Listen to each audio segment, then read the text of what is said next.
Assalamualaikum warahmatullahi wabarakatuh. Hi everyone, welcome to my final project videos presentation of Islamic Studies Methodology or Methodology Study Islam.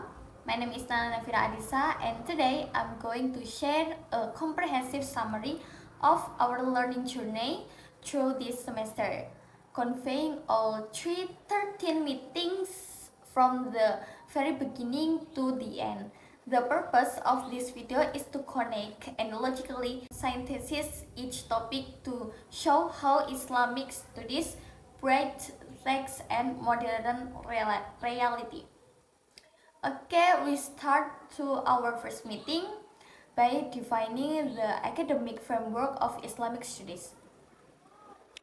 We learned that this discipline doesn't just study faith dogmatically, but analyze Islam scientifically as both a divine revelation and a historical human phenomenon.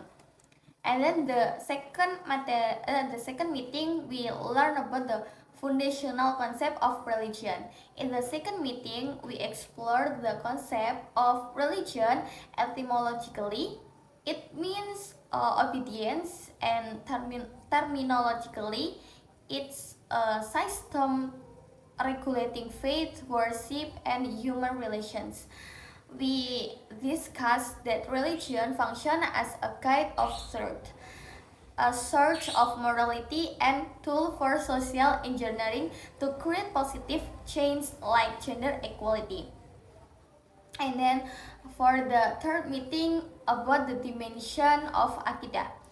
The third meeting, we focus on Aqidah, the first core dimension of Islam.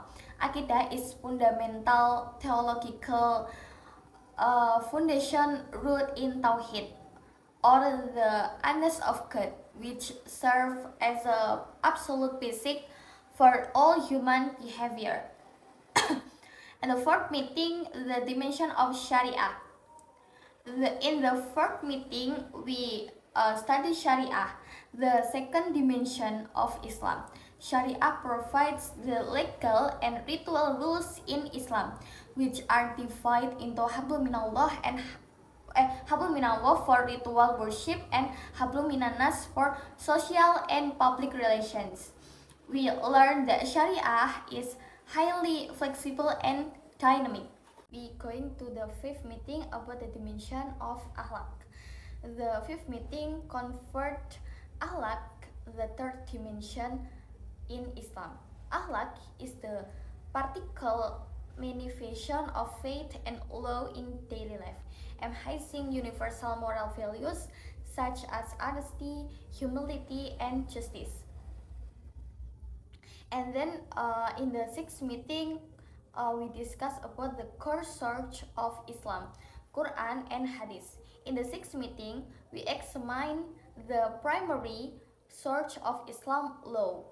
The Quran acts as the absolute universal revelation, while the Hadith serve as the prophetic explanation and practical application of the Quran.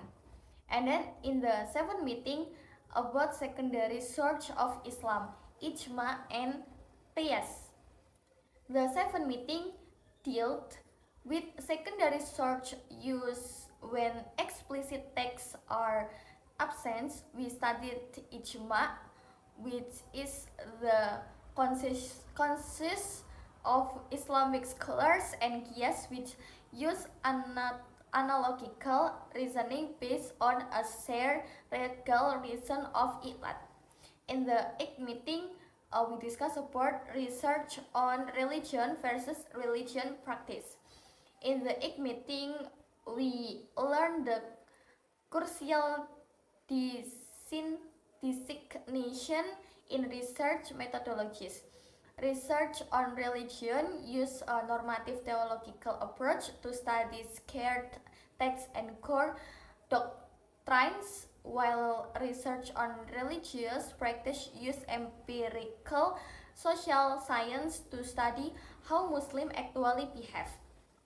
And then in the 9 meeting, we studied about models of research in Islamic studies.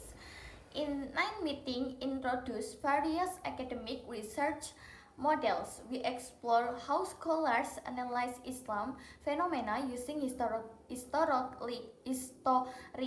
and sociological, anthropological and phenomenological approach to understanding religion from the perspective of its ethnos. In the 10 meeting about characteristics of Islam and modern typologies. In the 10 meeting, we studied 5 of characteristics of Islam according to Yusuf Al-Qadarawi, Rabbaniyah, Insaniyah, Sumuliyah, Wasatiyah, and Al-Waqi'iyah. We also discuss how modern response create fundamentalist and inclusive typologies of thought. Cite the concept of the Islamization of science, and in the 11th meeting trace the history of great Islamic academic center such as Nizamiyah in Baghdad, Al-Azhar in Cairo, and Cordova in Andalusia, driven by renewal figures like Ibn Sina, Al-Ghazali, and Muhammad Abduh. In the 12th meeting, we studied about epistemology and relational approach. In the 12th meeting, we integrate the 3 core epistemologies of Islam: Bayani for textual analysis, Burhani for rational empirical logic, and Irfani for spiritual intuition. We also analyze the 3 regional approach, the critical Western approach, the traditional Middle Eastern approach, and the moderate Indonesian approach, which are known as Islam Wasatiyah. And then in the last meeting, we studied about modern ijtihad and contemporary challenge. Finally, in our 13th meeting, we discuss about ijtihad as a dynamic method to solve complex modern issues like digital transaction.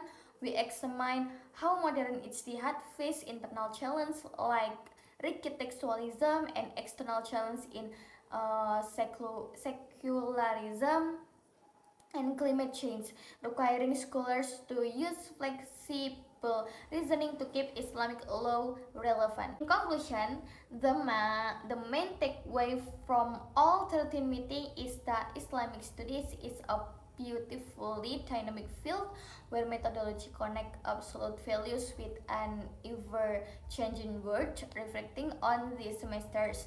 Understanding this diverse method allow us to think critically, respect textual differences, and contribute progressive solution to society. Thank you very much for your attention. That's all from me. Wassalamualaikum warahmatullahi wabarakatuh. See you in my next video. Bye bye.